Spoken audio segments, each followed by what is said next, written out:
দেশে যে নৈরাজ্য চলছে তা থেকে মুক্তির জন্য দ্রুত সময়ে নির্বাচনী রোডম্যাপ ঘোষণা ও স্বচ্ছ নির্বাচন দেওয়ার আহ্বান জানিয়েছেন বিএনপির ভাইস চেয়ারম্যান বরকতুল্লাহ বুলু।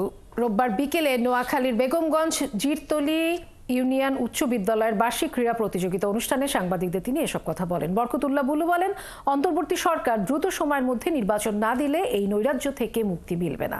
এছাড়া আইনশৃঙ্খলা পরিস্থিতির অবনতি থেকে মুক্তি পেতে নির্বাচিত সরকার ছাড়া সমাধান নেই।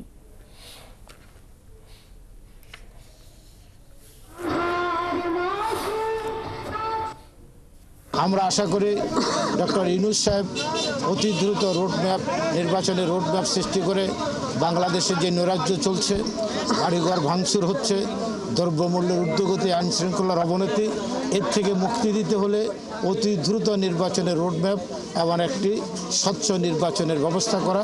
নির্বাচিত সরকার ছাড়া দেশের কোনো সমস্যার সমাধান হবে না।